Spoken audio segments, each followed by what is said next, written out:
آیت اللہ شمس الدین اپنی کتاب روزگاران میں استغاثے کا واقعہ بیان کرتے ہیں، عزیزان محترم، بیان کرتے ہیں کہ یزد کے ایک بہت بڑے عالم دین تھے جو کربلا میں رہتے تھے. وہ کہتے ہیں کہ میرا جو ہے وہ ایک رشتہ دار تھا، میرے چچا کا بیٹا شیخ علی، وہ خود یزد کا عالم دین تھا. اس زمانے میں لوگ ٹریول جب کرتے تھے، حج پہ جاتے تھے تو مختلف جگہوں سے ہوتے ہوئے جاتے تھے. تو کہتا ہے وہ یہاں آیا اور ہم نے کربلا سے اس کو خدا حافظ کیا. کافی عرصہ گزر گیا، کاروان واپس نہیں آیا. میں پریشان، جب کاروان واپس آیا تو میں نے کہا کہ وہ کہاں ہے؟ کہا کہ ہم نے وہ آخری دن ایک دن زیارت پہ گیا کعبہ کا طواف کرنے، ہم نے اس کا بہت انتظار کیا، ہم دیکھتے رہے مگر وہ واپس نہیں آیا. ہم سمجھ گئے کہ اسے جو اہل بیت کے دشمن ہیں انہوں نے پکڑ لیا ہوگا اور اس کو قتل کر دیا ہوگا. ہم اس کا سامان لے آئے ہیں اور ہم یزد کی طرف واپس جا رہے ہیں. میں بڑا پریشان، کافی عرصہ گزر گیا. میں نے ایک دن دیکھا کہ میرا دروازہ کھٹکھٹایا جا رہا ہے. جیسے ہی دروازہ میں نے کھولا تو میرا وہ رشتہ دار، وہ عالم دین باہر کھڑا ہوا. میں نے کہا تم یہاں کہاں سے آ گئے؟ تم تو مکہ میں کھو گئے تھے. کہا نہیں میں مکہ سے نہیں، میں یزد سے آ رہا ہوں.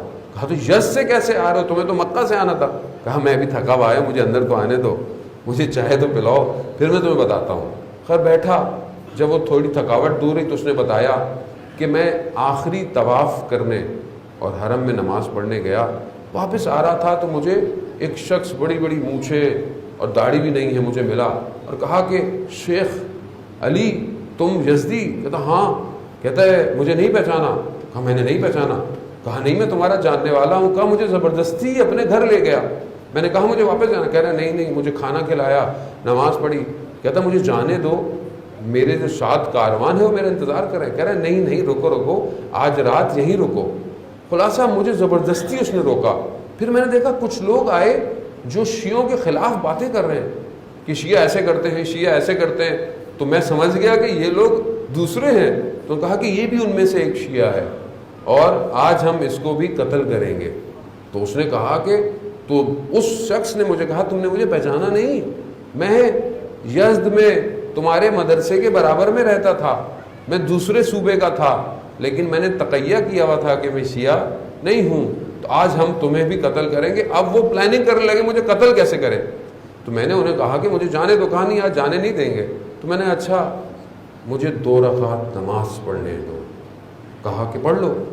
کہا میں یہاں نہیں پڑھ سکتا، مجھے صحن میں پڑھنے دو تاکہ میں خلوص اور اخلاص کے ساتھ پڑھوں. کہا میں نے 2 رکعت نماز استغاثہ حضرت زہرا پڑھی اور سجدے کے اندر 410 دفعہ یا مولاتی یا فاطمہ تو غیثینی، اے میری مولا، اے میری آقا، اے میری سید، بی بی میری مدد کرے. بی بی یہ میں نہیں چاہتا کہ یہ آپ کے دشمن مجھے اس طرح یہاں پر ختم کر دیں. کہا بس میں نے نماز پڑھی تو مجھے اچانک سے خیال آیا کہ میں چھت پہ چلا جاؤں اور چھت سے کود جاؤں. مولا نے میری سن لی تو مولا مجھے اپنے ہاتھوں میں لے لیں گے اور میں گرنے سے بچ جاؤں گا اور میں فرار کروں گا.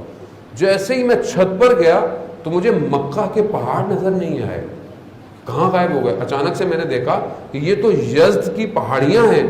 جب میں نے دیکھا تو میں تو اپنے گھر میں کھڑا ہوا ہوں.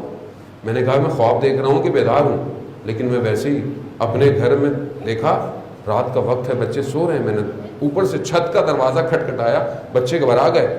کہا کون؟ کہا میں تمہارا والد ہوں. کہا آپ تو مکہ گئے تھے. کہہ رہے دروازہ کھولو میں تمہیں داستان بتاتا ہوں. عزیزان محترم، ایک نماز استغاثہ مکہ سے واپس یزد لے آئی. ایمان چاہیے.